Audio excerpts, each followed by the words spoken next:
What is the connection between Emperor Haile Selassie of Ethiopia and Rastafarians? Hello, this is Sankofa Pan-African series. Please continue to support us by quickly clicking on the subscription button if you've not already done so. Thank you. Now, the foundations of Rastafarianism can be traced to centuries before it became a coherent movement, when the idea of Ethiopianism as a synonym for black people, emphasizing an idealized Africa, began to take hold among black peoples in the Americas.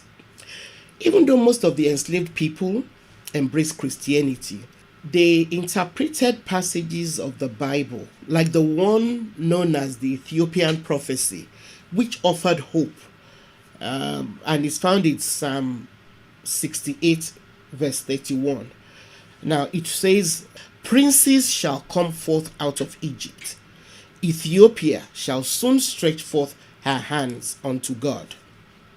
Now, by the early 20th century, the belief in Ethiopia as a place of freedom and refuge for Africans in captivity was strengthened through the rise of the Pan-African movement and the teachings of leaders like the Jamaican-born Marcus Garvey, who urged his followers to look towards Africa, where a black redeemer would emerge.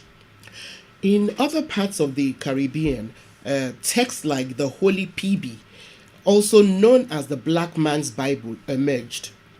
The Holy PB was written by Robert Atlee Rogers from Anguilla Island. Now, these texts use the word Ethiopian in the same way that classical writers like Phyllis Wheatley and ancient historians use it to describe Africans from any part of the world. Now, it acknowledged Africans as the real chosen people of God. Now, other significant texts like the Royal Parchment Scroll of Black Supremacy by Fitzballantyne Petersburg and the Promise Key by Leonard P. Howells were primary sources of influence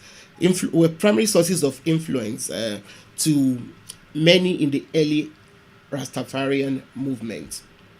Now, by the time the last emperor of Ethiopia was crowned, Ethiopia had taken on an even more special significance for many people of African descent who saw him as the Messiah, who would lead them to freedom from oppression.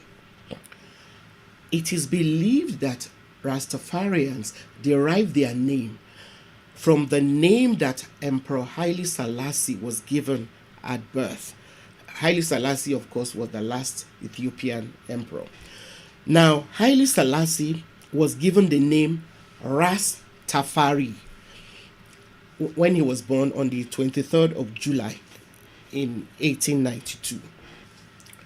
Rastafari's father was a chief advisor to Emperor Menelik III, who was the ruler when Rastafari was born.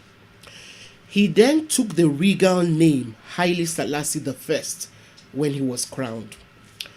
Haile Selassie represents for Rastafarians the fulfillment of a prophecy, which, like I said earlier, has been credited to Marcus Garvey. Selassie is believed by Rastafarians to be the Redeemer, the Messiah, who was written about in the Bible's book of Revelations as the King of Kings, Lord of Lords. They believed he would bring about a deliverance, and they still hold fast to the idea of Africa as the land of their ancestors and the epicenter of their spiritual epicenter. Now, following Haile Selassie's accession as emperor of Ethiopia, some Jamaican preachers started preaching his superiority over King George V of England, even though Jamaica was still a colony of England. By the mid 1930s, the Ethiopian emperor was regarded by Rastafarians as the living embodiment of God. Rastafarianism therefore emerged as a pan-African movement, as a pan-African spiritual movement based on the belief in Emperor Haile Selassie's divinity. Rastafarians came to prominence under preachers like Leonard Howell, author of the Promise Key, which I mentioned earlier. He also founded the first prominent Rastafarian community in 1940. And by the 1950s, many more branches surfaced, and within 20 years, the movement had become a global one through the music of Bob Marley, a devoted Rastafarian. As I said in an earlier episode, the origin of Haile Selassie's dynasty is often traced to the union between King Solomon and the Queen of Sheba through their son Menelik I, who was born after Sheba's historical visit to Jerusalem. Now, the last emperor of Ethiopia, Emperor Haile Selassie, is believed to have descended directly from this dynasty. He ascended the throne in 1930, and it is interesting to note that during Haile Selassie's reign, an imperial coat of arms was adopted. The coat of arms comprised of a throne flanked by two angels, one holding a sword and a pair of scales, the other holding a scepter. The throne has a Christian cross, a Star of David, and a crescent on it, representing the Christian, Jewish, and Islamic traditions of Ethiopia.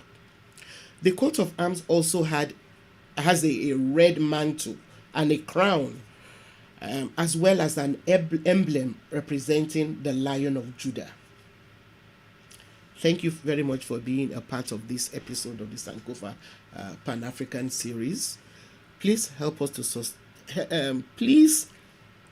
sustain us by sharing our videos with your friends and contacts. See you next time when we'll be talking about how Ethiopia managed to escape the scramble for Africa.